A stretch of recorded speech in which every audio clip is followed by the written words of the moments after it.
दुनिया में जितने भी सक्सेसफुल लोग हैं या तो स्कूल गए नहीं या फिर उन्होंने स्कूल जाना ही छोड़ दिया। पर वहीं जब आपकी बात आती है तो आप रोज स्कूल जाते हो, 75% अटेंडेंस मेंटेन रखते हो, टाइम पर सारे असाइनमेंट करते हो, फिर भी आप रिचेस्ट पर्सन तो छोड़ो, एक जॉब तक नहीं ले पाते हो। आपकी डिग्रियां, मार्कशीट में अच्छे नंबर बस नाम के लिए रह जाते हैं। दुख है सर, क्या बोलूं।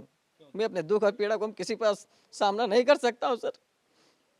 बहुत संघर्ष से पढ़ा हूं, ट्यूशन पढ़ा के मैं 2012 से ट्यूशन पढ़ा के अभी तक मैं पढ़ाई किया हूं और मैं कुछ भी हासिल नहीं कर पाया। पर जो ये सक्सेसफुल लोग हैं, Elon Musk founder of Tesla and SpaceX, Mark Zuckerberg founder of Facebook, Gautam Adani founder of Adani group,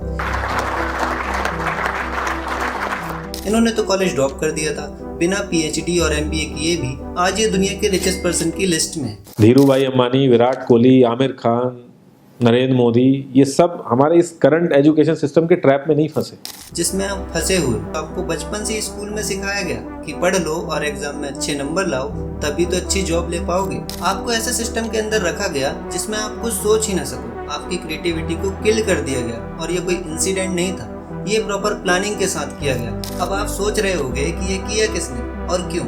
बस मुझे कुछ मिनट दो, मैं आपको बताता हूँ।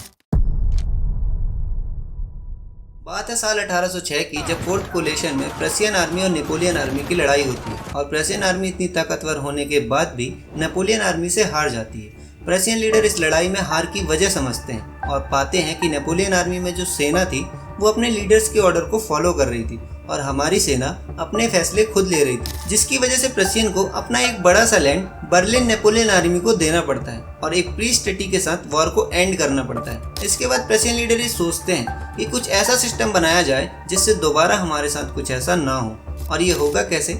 उन खाली दिमाग को फिल करके जो अभी डेवलप हो रहे हैं, जिन्हें सही और गलत में डिफरेंस पता ना हो, उनकी खुद की सोच को खत्म कर उन्हें बस रोट लर्नर बना दिया जाए, जिससे वो केवल लीडर का ऑर्डर फॉलो करें। और फिर प्रशिया में 5 से 13 साल तक के बच्चों के लिए स्कूल जाना कंपलसरी कर दिया जाता है। प्रशियन लीडर ने जो सोचा था, ये सिस्टम बिल्कुल उनके प्लान के अकॉर्डिंग काम कर रहा था। उन्हें जैसे लोग आर्मी में चाहिए थे वैसे लोग उन्हें मिल रहे थे। लेकिन उस समय और भी कुछ पूरे वर्ल्ड में चल रहा था, इंडस्ट्री रेवोल्यूशन, जिसमें फैक्ट्रियां स्टेब्लिश हो रही थी, क्योंकि जो काम इंसान एक महीने में कर पाता था वही काम मशीन एक दिन में कर देती थी, जिस वजह से इकोनॉमी तेजी से बढ़ रही थी। फैक्ट्री में वर्कर चाहिए थे पर कोई वर्कर मिल नहीं रहा था और अगर मिलता भी था तो कुछ दिन काम करके भाग जाता था, क्योंकि लोग अपना खुद का काम करके और खेती करके खुश थे।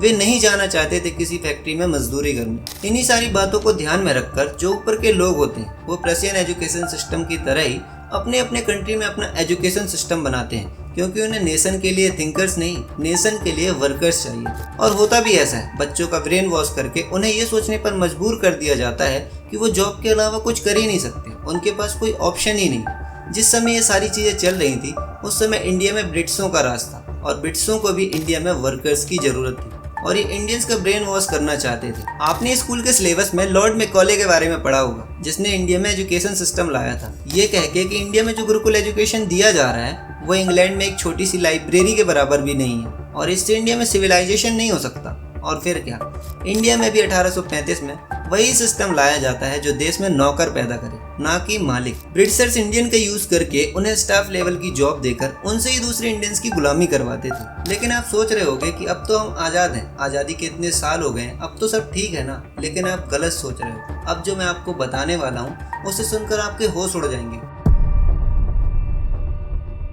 बचपन में जब आप छोटे होते हो तो आपके पेरेंट्स बचपन में ही डिसाइड कर देते हैं कि आप क्या करोगे, कौन सी जॉब करोगे। मेरा बेटा इंजीनियर बनेगा। इंडिया का हर पेरेंट्स ये सोचता है कि जितनी मुश्किलें हमने अपनी लाइफ में झेली हैं वो हमारा बच्चा ना झेले, वो हमसे भी बड़ा मुकाम हासिल करे।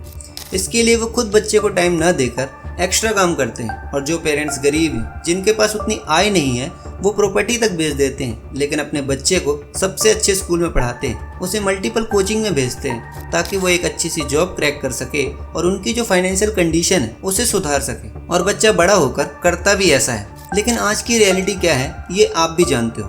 क्यों स्टूडेंट सुसाइड कर रहे हैं? पिछले साल 2023 में एनसीआरबी की रिपोर्ट के अनुसार 13,000 स्टूडेंट ने सुसाइड किया था, यानी हर रोज 35 स्टूडेंट सुसाइड कर रहे थे। रीजन क्या है? पढ़ाई का प्रेशर। मैं लूजर, मेरा कुछ नहीं हो सकता। पेपर लीक, जॉब्स की कमी और सोसाइटी का प्रेशर। माई पेरेंट्स से माई ब्रदर्स बेटर देन मी, उसकी तरह बन वरना कुछ नहीं हो पाएगा तेरा। This time I know if I don't score 95% like my friend Neha, मेरे पेरेंट्स सोसाइटी में शक्ल दिखाने लायक ही नहीं होंगे। मैं इतना नालायक और आलसी हूँ कि मुझे 10th फेल नौकरी भी नहीं मिलेगी। इन सब की वजह से वो डिप्रेशन में चला जाता है और एंड ऑफ द डे वो सुसाइड कर लेता है।